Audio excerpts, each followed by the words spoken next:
Uh-oh.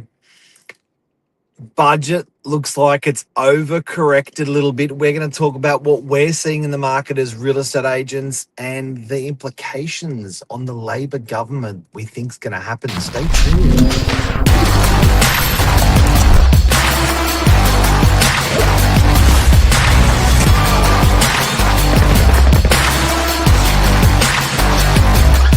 I'm the ringleader, so listen up. Josh Wapshot, the DY economist. How are you? Good, Mr. Novak. How are you going? Yeah, good. Like, I'm not going to pretend I know what I'm talking about because not like politically, like, I'm just a real estate agent in DY, but we can tell you what we're seeing in DY, and you certainly know your stuff. Tell us, Josh, what do you got to say?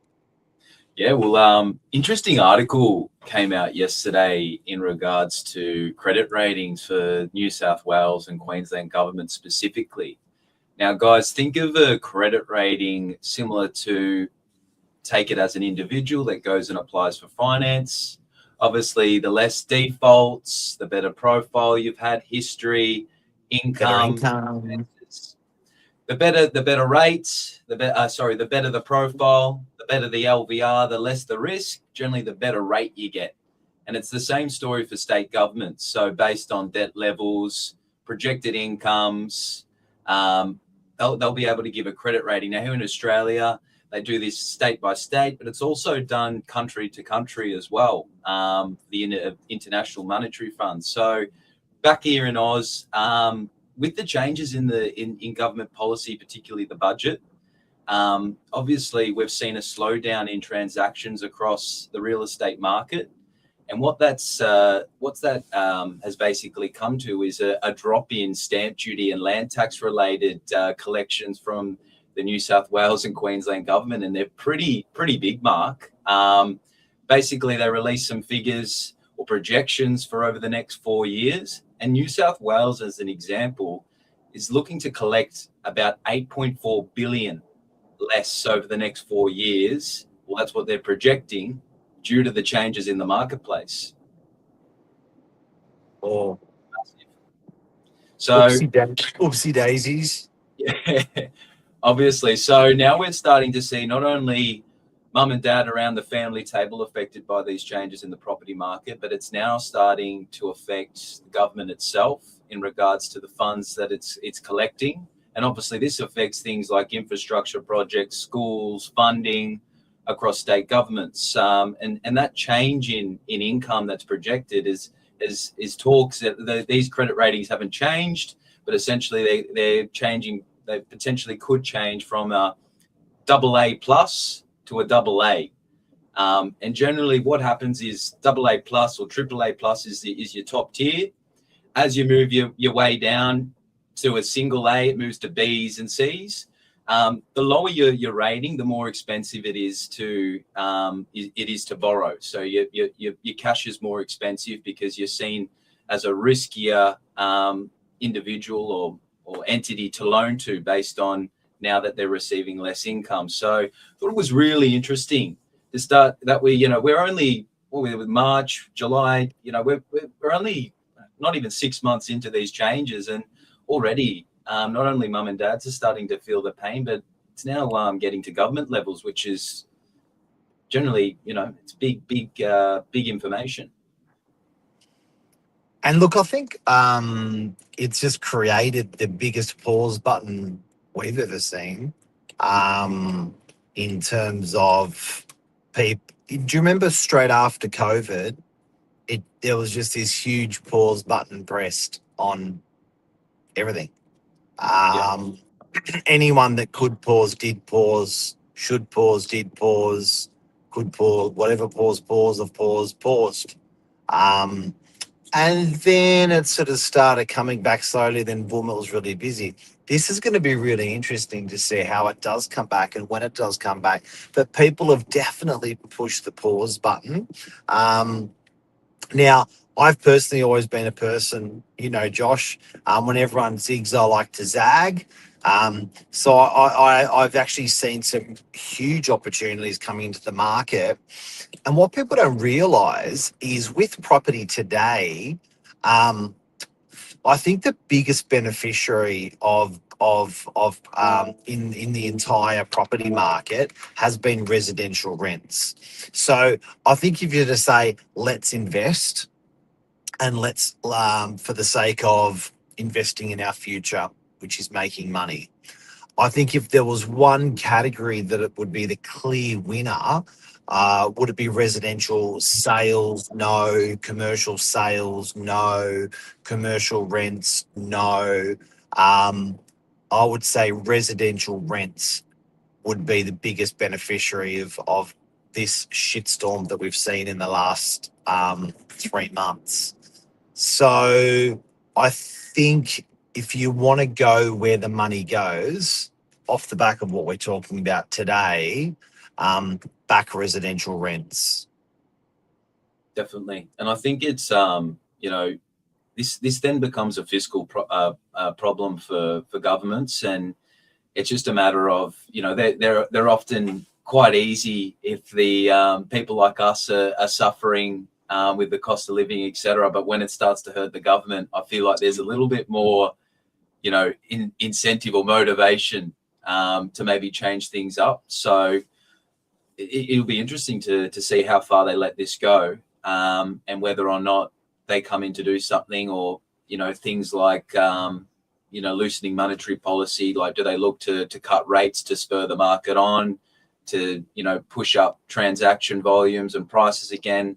You got to pretty much look at it as if prices are down 10%, so is their stamp duty collection at the end of the day. So I think it's an interesting kettle of fish here, or bowl of don't know how to say it, but yeah, it'll be interesting to see how they act in terms of policy to counteract this. Obviously, you can't let this go for too long. Another big thing to consider for Queensland, especially, is you've got the Olympics coming up. So you're looking at a massive amount of spending that's going to be going on in that Queensland state.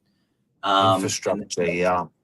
They'll be looking at a pretty big deficit. I was doing some numbers while we were looking at how much money these state governments are going to lose out on over the next 4 years, and it looks like there's a pretty big deficit coming to the Queensland state with all the spending, with the Olympics coming up. So better hope that it reaps the rewards from the tourism and etc. Because it's going to be big. Yeah, hit it on the head, Luke. Hit it straight, nail on the head. Dumb shit policy. Yeah. Dumb shit policy. Well, I think it took what people don't realize is this sort of stuff often takes years to come in, so it doesn't go out quick. If it does go out, I know everyone's wishing upon a star, but I think we sort of got to assimilate, get used to it. And I've been saying it over and over. It's like energy. It doesn't get burnt or buried. It gets transferred. Money doesn't get burnt or buried. It just gets transferred. So we just have to work out where it's going in terms of being investors or people of the community, where you look at, okay, these are the goalposts. Now we have to work out where we go. So, when COVID happened, we looked at that and said, okay, we understand that we can't do this and we can't do that and we can't do this. And then it took us a while. We worked out what we could do in business, commerce, lifestyle, whatever, and then did that. So I think it's just going to be really interesting to see how this plays out, because it's pretty clear since the budgets dropped, the holes that have been developed, and then what's not clear is how we're going to fill those holes, and what people are going to do with investment and themselves. I certainly know that we want to attract business internationally, and we want to build and we want to do more, but I haven't seen that yet. No, and neither. It's what sort of is crazy to me as well is what sort of planning went into the background with these changes, what sort of experts were consulted. Like, lot of the interviews you see with these, the people that are making these decisions, it seems as though they don't even know what they're really, talking about or what the follow-on effects are. And this has come around so quick, it makes you think, did they not see this coming either? And then you start to see other policies and programs like NDIS, and they've got, boards of how to spend more money. You look at all these different things and you just think, sometimes you hit yourself on the head. It's all a little bit backwards, and it's frustrating. Yeah. But I just wish I had a crystal ball, because that's what we want to be doing. Understanding how we got here, sure, but I think understanding where we're going, that's really where the gift is. Me personally, it's nice. I love our business because we've got optics over, commercial, industrial, residential, strata, 2,000 landlords and their families and what they're doing. And me personally, I reckon I would be sticking to strata purchases, not Torrens Title, and I'd be sticking to commercial industrial, little bit in super, most of it out of super.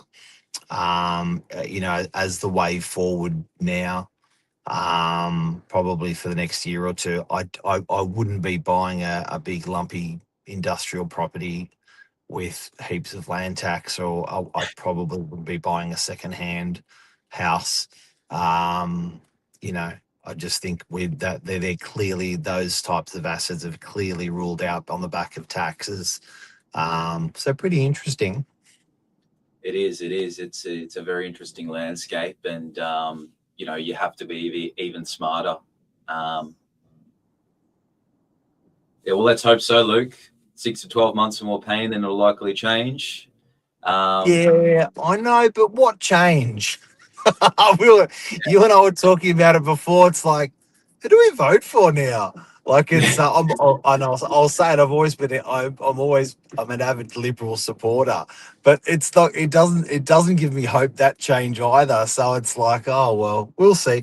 Look, equity comes with clean hands, so I'm sure over time it'll as a community we'll roll out of it in a better position than we currently are. But yeah, interesting. It is. It's definitely a hard landscape out there, but there's opportunities in these times. And like we said, for the last 50 years, we went through all the data. Every time we've had a correction, it surpassed the previous high. Let's see if it does it again. One thing I do know is I have to work harder. Yeah. One thing I do know, I have to work harder, and that's probably my quickest and saving grace. So yeah. Awesome. Well, thanks, guys. Thanks, Mark. Thanks, Luke and Lisa, for chiming in and for the comments. Have a great day, everyone, and let's see what happens next. It'll be interesting. Thanks, Josh. Thank you, Mr. Economist. No, Josh Wapshot. Cheers, bud. Bye. Yeah, bye. Oh,